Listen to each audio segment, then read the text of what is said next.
ప్రియమైన దేవుని సంగమా, దేవుని బిడ్డలారా, దేవాది దేవుడు మిమ్మల్ని మీ కుటుంబాలు దీవించగాక. ఆమేన్. అందరు బాగున్నారు కదండి. మనము గడిచిన వారంలో ఎన్నో విషయాలు మనము నేర్చుకొని ఉన్నాము. అనేక రకాలుగా వీడియో ద్వారా మనం నేర్చుకునే అనేక వాక్య భాగాలు కూడా మనం నేర్చుకొని ఉన్నాము. అందుని బట్టి దేవునికి స్తుతి చెల్లిద్దాం. హల్లెలూయా, హల్లెలూయా. ఈరోజు కూడా మనం కొన్ని వాక్యాలు నేర్చుకుపోతున్నాం. వాక్యంలోకి వెళ్ళే ముందు మనము చిన్న ప్రార్థన చేసుకొని వాక్యోపదేశానికి వెళ్దాం. పరిశుద్ధమైన తండ్రి, కుమార నీకు స్తోత్రాలు తండ్రి. మమ్మల్ని ఇంతవరకు కాచి కాపాడినందుకు నీకు స్తోత్రం తండ్రి. అయ్యా, మేము ఇంకా నువ్వు బతికి ఉన్నామంటే దాని కారణం నువ్వే తండ్రి. అయ్యా, నీకు స్తోత్రాలయ్యా. అయ్యా, నీ వాక్యాలు మేము నేర్చుకోబోతుండగా మీకు ఉపదేశించి నేర్చుకునే ప్రతి మనసును దయచేయండి అయ్యా. అయ్యా, నీకు స్తోత్రాలయ్యా. అయ్యా, ఈ వీడియో ద్వారా మేము కొన్ని మాటలు అయ్యా, గాడిద పిల్ల మీద మీరు ఊరేగింపు గురించి మేము మరిన్ని మాటలు నేర్చుకుంటూ ఉండగా అయ్యా, మీకు ఉపదేశించండి. అయ్యా, నీకు స్తోత్రం తండ్రి. అయ్యా, ఇలాంటి అనేక విషయాలు మేము చెప్పలాగా మీకు ఉపదేశించండి. అయ్యా, అనేక మంది విని రక్షణ పొందులాగా మీకు ఉపదేశించండి. అయ్యా, నీకు సోదరులయ్యా. ఎంతమంది అయితే అయ్యా సంఘాల ద్వారా అయ్యా 40 రోజులు ఉపవాసం ఉండే సంఘాల ద్వారా ఎంతమంది అయితే రక్షింపబడుతున్నారో, ఎంతమంది అయితే సంఘాల్లో పాల్గొంటున్నారో వాళ్ళని కూడా దీవించండి. బల్లాడుతున్న పాల్గొంటున్న బిడ్డలు కూడా దీవించమని దండే కొంచెం అయ్యా. అయ్యా, నిన్ను నమ్మే ప్రతి బిడ్డకి ఎటువంటి కష్టాలు ఉన్న అక్కర్లను తీర్చమని దండే కొంచెం అయ్యా. కష్టాల్లో ఉన్న వారిని అయ్యా మీరు ఆదుకోండి. నష్టాల్లో ఉన్న వారిని మీరు ఆదుకోండి. సమస్యల్లో ఉన్న వారిని మీరు ఆదుకున్నయ్యా. అయ్యా, నీకు సూత్రయ్యా. మా అందరి కుటుంబాలను మీరే దీవించండి అయ్యా. నీకు సూత్రాలయ్యా. మేము మీకు తోడుగా నీడగా బతుకులాగిన మీరే మాకు తోడుగా ఉండమని, మీరే మాకు నీడగా ఉండమని, మా యందు మీ యొక్క గొప్ప కార్యాలు చేయమని అయ్యా, సాతాను సోదరులు మా నుండి దూరం చేయమని తిన్నే పెట్టుకొస్తున్నాయా. అయ్యా, నీకు స్తోత్రం తండ్రి. అయ్యా, ఈ చిన్న ప్రార్థన మీ పాతల చెట్టుకు చేర్చుకోమని ఈ స్పర్శనాములు అడిగి పెట్టుకుంటున్నాను తండ్రి. ఆమేన్, ఆమేన్, ఆమేన్. మంచిది. ఇప్పటి వరకు మనము ప్రార్థన ద్వారా దేవుణ్ణి భయంపరిచాం. ఇక్కడ నుంచి మనము వెళ్తామండి. ఇక్కడ నుంచి ఈరోజు మనం నేర్చుకుపోయే విషయాలు ఏంటంటే, మట్టలాది వారము 2026 మార్చి నెల 29వ తారీఖు ఈరోజు మట్లాది వారం మనం గురించి నేర్చుకుంటున్నాం. సాధారణంగా మట్లాదివారం అంటే మనకు గుర్తొచ్చేది ఏంటి అండి, గాడిద మీద యేసుక్రీస్తు వారు ఊరేగింపు. ప్రతి సంఘంలో ఈ వాక్యాన్ని మనము చెప్పుకుంటూ ఉంటాం. ప్రతి మట్లాదివారం అంటే యేసుక్రీస్తు వారిని ఇశ్రాయేలు జనాంగము ఎలా అయితే ఊరేగించారో ఆ రకంగా మనం కూడా మట్టలు పట్టుకొని వీధిది ఓసన్న జయం అంటూ మనం కూడా తిరుగుతూ ఉంటాం. వీధులు మట్టలు పట్టుకొని దేవుని పాటలు పాడుకుంటూ దేవుని స్తుతిస్తూ జయాలు చెప్తూ మనం ఉంటూ ఉంటాం. అదేవిధంగా అసలు ఈ మట్లాదివారం గురించి బైబిల్ ఏం చెబుతుంది అనేది ఒకసారి మనము చూసినట్లయితే, మట్లాదివారము ఇది బైబిల్లో ఒక కథ. అంటే యేసుక్రీస్తు వారు యెరూషలేమునకు గాడిదపై రాకడను వివరిస్తుంది. అంటే చూడండి, అక్కడ యేసుక్రీస్తు వారు యెరూషలేముకి ఎలా వచ్చేటట్టు అంటే గాడిద మీద వచ్చినట్టుగా మనం చూస్తాం. గాడిద మీద చూడండి, అసలు గాడిద మీద ఎందుకు రావాలి? ఆయన రాజు కదా, ఇశ్రాయేల్ రాజు కదా. ఇశ్రాయేల్ రాజులకే రాజు అయినప్పటికీ గుర్రం మీద రావాల్సిన రాజు దేని మీద వచ్చాడు? గాడిద మీద రావటం అనేది జరిగింది. చూడండి, అసలు ఈ యొక్క నెరవేర్పు ఏమైంది అంటే, మట్లాదివారం యొక్క నెరవేర్పు ఏమైందో తెస్తే అండి, ఏమంటున్నారు చూడండి. జకర్యా 9వ అధ్యాయము 9వ వచనం మనం చూసినట్లయితే, జకర్యా ప్రవక్త అయిన చిన్న ప్రవక్త అయిన జకర్యా రాసిన గ్రంథము 9వ అధ్యాయము 9వ వచనం మనం చూసినట్లయితే, సియోను నివాసులారా బహుగా సంతోషించుడి, యెరూషలేము నివాసులారా ఉల్లాసముగా ఉండుడి. నీ రాజు నీతిపరుడును రక్షణ గలవాడును దీనుడనై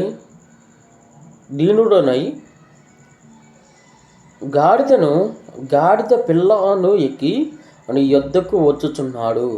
ఆమేన్, ఆమేన్, ఆమేన్, ఆమేన్. చూడండి, ఇక్కడ చెప్పిన మాటలు ఏమనగా, సియోను నివాసులారా, సియోను పట్టణ నివాసులారా. అదేవిధంగా వీళ్ళు సియోను నివాసులు ఏం చేయమంటున్నారు? బహుగా సంతోషించుడి, బహుగా సంతోషించుడి. నీ బాధలను మర్చిపో, నీ బాధలు ముయ్యు యెహోవా దేవుడు, నీ బాధలు ముయ్యి యేసుక్రీస్తు వారు గాడిద పిల్ల మీద వచ్చుచున్నాడు. ఇంకా నువ్వు భయపడాల్సిన అవసరం లేదు. నీ శ్రమలు కూడా ఆయనే సహిస్తాడు, నీ బాధలు కూడా ఆయనే సహిస్తాడు. నువ్వు మొయ్యాల్సిన సిలువ కూడా ఆయనే మోస్తాడు. సియోను నివాసులారా బహుగా సంతోషించండి. అదేవిధంగా యెరూషలేము నివాసులారా ఉల్లాసంగా ఉండుడి. ఇక్కడేమంటున్నాడు? రెండవదిగా యెరూషలేము నివాసులారా ఉల్లాసముగా ఉండుడి అంటే కీర్తనల్లో పాడుచు, గంతులు వేయొచ్చు, ఉల్లాసంగా అనగా చాలా సంతోషంగా, ఆనందంగా గంతులు వేయచ్చు, పాటలు పాడుచు ఉండమని దీని అర్థం. యెరూషలేము నివాసులారా. అదేవిధంగా నీ రాజు నీతిపరుడును. గాడిద పిల్ల మీద వచ్చే రాజు ఎవరయ్యా అంటే నీతిపరుడైన రాజు. అదేవిధంగా రక్షణ గలవాడు మొదటిగా నీతిపరుడైన రాజు, రెండవదిగా రక్షణపరుడైన రాజు, మూడవదిగా దీనుడైన రాజు అంటే దేన మనసు కలిగిన రాజు. ఎలా వస్తున్నాడు ఈ రాజు? నీతిపరుడైన రాజు, రక్షణ తెచ్చే రాజు, దీనత్వము, దీన మనసు కలిగి ఉన్న రాజు ఎలా వస్తున్నాడటమ్మా? గాడిద పిల్లని ఎక్కి నీ యొద్దకు వచ్చేస్తున్నాడు. ఎలా వస్తున్నాడు? గుర్రమా, ఏనుగులా? కాదు. ఏదెక్కి వస్తున్నాడు? గాడిద మీద ఎక్కి వచ్చుచున్నాడు. ఎవరి వద్దకి? ఇశ్రాయేలీయులైన మన వద్దకు. చూడండి, ఈ ప్రవచనము మనము ఒకసారి చూసినట్లయితే ప్రకారము యేసు శాంతిరాజుగా, మరలా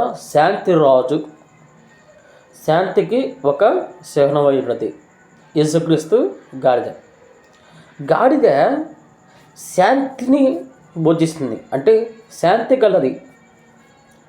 ఎలా అంటే ఎంతటి బరువైన మోయగల శక్తి గాడిదకు ఉంది. గాడిద పిల్లపై దీనుడుగా వచ్చుచున్నాడు. మనం ముందు చెప్పుకున్నాం కదా, దీనుడుగా వచ్చుచున్నాడు. బెత్లెహేములో శిష్యులు ఆయన ఆజ్ఞతో గాడిదను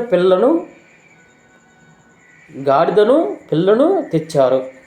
ఇది మత్తయి సువార్త 21వ అధ్యాయము 1-7 వచనాలు మనం చూసినట్లయితే, యేసుక్రీస్తు వారి యొక్క ఆజ్ఞ ప్రకారం శిష్యులకి ఇచ్చిన ఆజ్ఞ ప్రకారం ఎక్కడి నుంచి తీసుకొచ్చాడంట? గాడిద పిల్లను ఎక్కడి నుంచి తీసుకొచ్చాడు?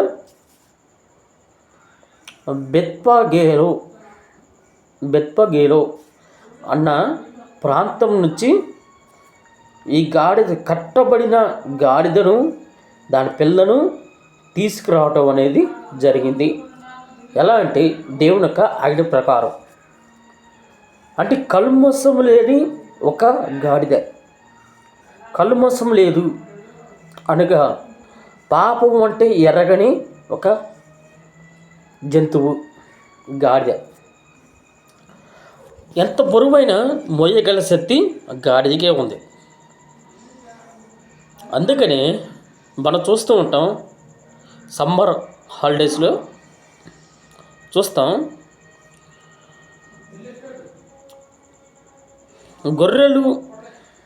గొర్రెలు మేపే ప్రతి ఒక్కరు దగ్గర ఏముంటుంది? గాడిద ఉంటుంది. ఆ గాడిద మీద బట్టలు, అదేవిధంగా దేశాలు వండుకునే వంట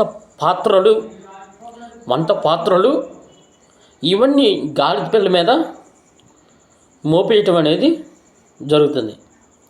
ఏమండి, ఎందుకండి అంటే అది బరువు గలది, శాంతియుతంగా ఉండే గాడిద. చూడండి, అసలు సంఘటన వివరాలకు వచ్చినట్లయితే యెరూషలేము ప్రజలంతా, సియోను నివాసులంతా, యెరూషలేము ప్రజలంతా ఏం చేశారు అంటే ఒక గాడిదను, పాపం అంటే ఎరగని ఒక గాడిదను తీసుకుని వచ్చి ఆ గాడిద మీద తమ బట్టలు వేసి, ఆ బట్టల మీద ఆ గాడిద పిల్ల మీద యేసుక్రీస్తు వారు కూర్చున్నప్పుడు ఏం చేశారంట? ప్రజలు మట్టలు పుట్టుకొని, ఖర్జూర మట్టలు, ఈత మట్టలు కాదండి, ఖర్జూర మట్టలు ఎంత పొడుగుంటే తెలుసండి? ఖర్జూర మట్టలు పుట్టుకొని, అదేవిధంగా ఖర్జూరపు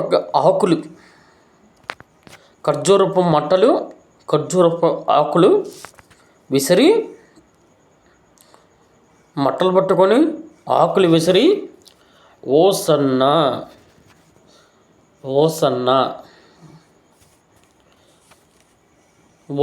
అనగా జయము అని అర్థం. ప్రభు పేరిట వచ్చేవారు వారికి జయము అనగా ఓసన్నా. షార్ట్కట్లో ఓసన్న చేయమంటూ దావీదు కుమారుడా ఓసన్న, యూదుల రాజా ఓసన్న, పాపుల రక్షక ఓసన్న అంటూ ఘనంగా ఆయనను స్వాగతించటం అనేది జరిగింది. చూడండి, ఘనంగా ఆయన ఒక ఊరేగింపు అనకూడదు, కానీ వాళ్ళ జీవితంలో యేసుక్రీస్తు వారు ఉండాలి అని ఒక తలంపు. ఇది మనము యోహాను సువార్త 12వ అధ్యాయము 12 నుంచి 13 వరకు మనం చూస్తాం. అదేవిధంగా ఆయన యెరూషలేము గొల్తేన్ గేటు ద్వారా ప్రవేశించి, ఆయన యెరూషలేముకి ఎలా వెళ్ళారంట? యెరూషలేముకి ఎలా వెళ్ళారంట? గాడిద మీద యెరూషలేముకి చేరుకున్నాడు.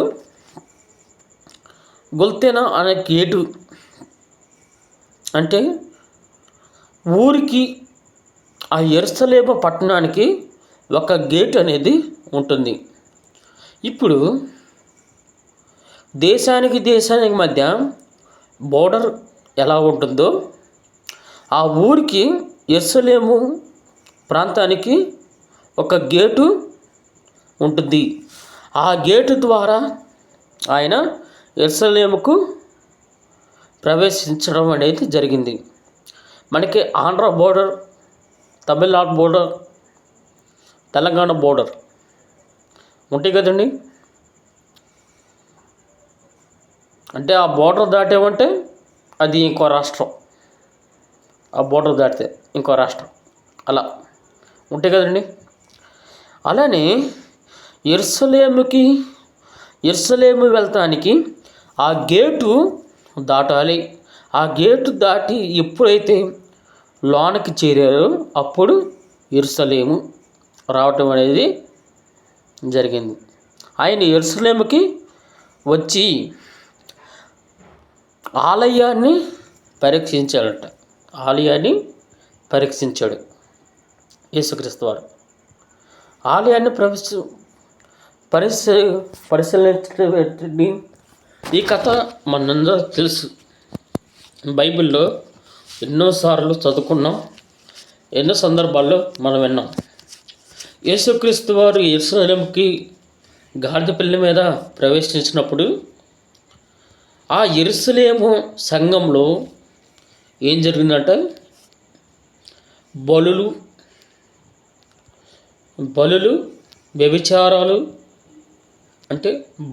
వ్యభిచారాలు మొదలైనవి అనేక రకాలుగా ఆ సంఘంలో జరుగుతున్న చూసి యేసుక్రీస్తు వారు కోపపడి ఆ యెరూషలేము సంఘంలో చూసి ఆ బలులు కానీ ఆ వ్యభిచారం చూసి యేసుక్రీస్తు వారు కోపపడి అక్కడ నుంచి ఏం చేశాడట అంటే బలి ఇవ్వబడిన గొర్రెలను తోలివేసి అక్కడ చెడు పనులు చేస్తున్న వాళ్ళను కూడా తోలివేసి, ఇది నా మందిరము, పరిశుద్ధ మందిరము, దేవుని యొక్క మందిరము కనుక నా తండ్రిని మీరు ఇలా అవమానపరచవద్దు అని జనులకు చెప్పి, ఈ మందిరము సమస్త జనులకు ప్రార్థనా మందిరము అని చెప్పి 3 రోజుల్లో ఆ మందిరాన్ని కడతానని మాట ఇచ్చిన మాట మనందరికీ తెలిసిందే. అందుకనే వివరంగా చెప్పట్లేదు, అంటే ఈ రకంగా చెప్పట్లేదు. అర్థం చేసుకోండి. ఆ మందిరము యొక్క జీవితమే ఈ మట్లాదివారు. యేసుక్రీస్తు వారు మొదటగా ప్రవేశించిన మందిరము ఎలా ప్రవేశించాడు? గాడిద పిల్లల మీద స్తుతులతో, కీర్తనలతో అదేవిధంగా పొగట్లతో, మనిషి యొక్క ఆర్తనాదాలతో యేసుక్రీస్తు వారు 40 రోజులు ఉపవాసం తర్వాత యేసుక్రీస్తు వారు మట్టలతో అదేవిధంగా కీర్తనలతో, ఖర్జూరపు ఆకులతో యేసుక్రీస్తు వారిని ఇశ్రాయేలీయులు ఏం చేశారు? స్వాగతించడం అనేది జరిగింది. మనం కూడా యేసుక్రీస్తు వారిని ఏం చేయాలి? స్వాగతించాలి. స్వాగతిస్తున్నామా మన జీవితంలోకి? మార్కు సువార్త 11 అధ్యాయము 7-11 వచనాలు. మార్కు 11 7-11 మనము చూస్తాం. ఆలయంలో జరిగిన విషయాలు ఇవన్నీ. కాబట్టి అర్థం చేసుకోండి. మన సంఘము అయినా ఆయన సంఘం అంటే యేసుక్రీస్తు వారి సంఘము, దేవుని సంఘము, మన హృదయమైన సంఘములో ఆయన్ని మనము ఆహ్వానిస్తున్నామా లేదా? ఒక్కసారి నిన్ను నువ్వు పరీక్షించుకో. ఈ మట్లాద్వార గురించి మరలా మనము ఇంకో వీడియోలు తీసుకున్నాం. అప్పటి వరకు వేచి ఉండండి. దేవుడు మిమ్మల్ని, మీ కుటుంబాన్ని దీవించును గాక. ఆమేన్.